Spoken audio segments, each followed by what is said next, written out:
প্রিয় শিক্ষার্থীরা, তোমরা সবাই কেমন আছো? আশা করি ভালো আছো। তো আজকে আমি তোমাদেরকে নামতা মুখস্থের অসাধারণ একটা ট্রিক দেখাবো। আজকে আমরা যে নামতাটা শিখবো তা হলো 9 ঘরের নামতা আর 19 ঘরের নামতা। ছোটবেলায় আমাদের অনেকেরই স্মৃতি আছে স্যারদের মার খাওয়ার। স্যারদের বাসায় নামতা মুখস্থ করতে দিত, তারপর অনেকে মুখস্থ করতে পারতো না, যার জন্য পরের দিন মার খেত।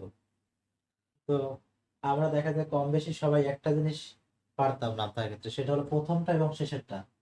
প্রথমটা দেখা যায় এখানে কিন্তু আমরা সবাই পারতাম, এরকম 9 এর 9, 9 10 এর 90, এই একইভাবে এটা ওইভাবে। তো একদিন স্যার একজন শিক্ষার্থীকে একটা সহজ একটা ট্রিক শিখাচ্ছে অন্যভাবে, এবং স্যার যখন খাতা দেখতেছে ওই মানে শিক্ষার্থীর, তো এখন দেখতেছে সে খাতায় এখানে 9 একে 9 লিখে বসে আছে এবং 9 10 এ 90 এই পর্যন্ত লিখে বসে আছে। তখন স্যার ওই মানে শিক্ষার্থীকে বলল, আচ্ছা তুমি এখন মানে তোমাকে যদি আমি এই বিল্ডিংটার কথা বলি, তাহলে এখন তুমি কোথায় দাঁড়িয়ে আছো? শিক্ষার্থী বলতেছে আমি একতলায় আছি। তারপরে স্যার বললো তাহলে তুমি এরপরে কত তলায় যাবে? তখন বললো 2 তলায়। তারপরে বললো কত তলায় যাবে? 3 তলায়। এইভাবে করে বলতে লাগলো। তখন শিক্ষার্থী এরকম খাতায় লিখতে লাগলো, 3 তলা, পরে 4 তলা, তারপরে 5 তলা, তারপরে 6 তলা, তারপরে 7 তলা, তারপরে 8 তলা। এখন 8 তলা পর্যন্ত সে গেছে। তখন শিক্ষার্থীকে স্যার বলতেছে, তুমি যে এখন 8 তলায় আছো, এখন তুমি এখান থেকে এই 8 তলা থেকে আবার 1 তলায় নামবে আর কি। তখন শিক্ষার্থী বলতেছে আচ্ছা। তখন শিক্ষার্থীকে এখানে লিখতে বলো যে আচ্ছা তুমি এখন মানে কোন তলায় অবস্থান করতেছো? শিক্ষার্থী বললো আমি 8 তলায় অবস্থান করতেছি। এরপরে তুমি কত তলায় যাবে? এখন বলতেছে 7 তলায় যাব।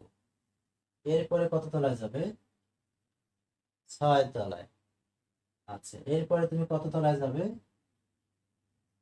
5 তলায়। এরপরে 4 তলায়। আচ্ছা, এরপরে কত তলায় যাবে তুমি? 3 তলায়। এরপরে 2 তলায়। এরপরে কত তলায়? 1 তলায়। তো দেখো বন্ধুরা, আমরা কিন্তু খুব সহজে ট্রিক্সটা শিখে ফেললাম কিভাবে 9 ঘরের নামটা বের করতে হয়। তো আমরা একইভাবে 19 ঘরের নামতাটা শিখে ফেলবো। সেটা কিভাবে সম্ভব দেখো।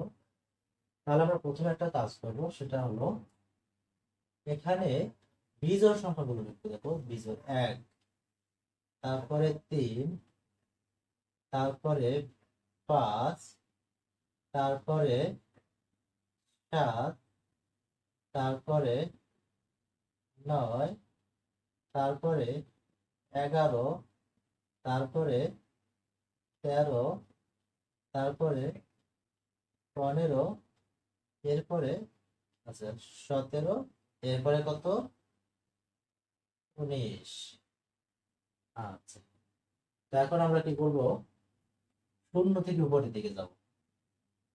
তাহলে এখানে নিলাম শূন্য, তারপর এখানে লিখলাম 1, এরপরে লিখব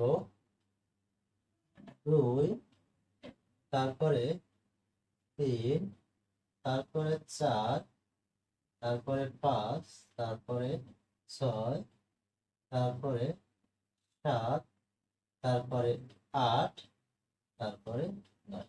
তা আমরা কিন্তু খুব সহজেই 19-এর নামতাটাও শিখে ফেললাম। তো এই হলো আমাদের আজকে ক্লাসের নামতা মুখস্থের অসাধারণ একটা টিপস।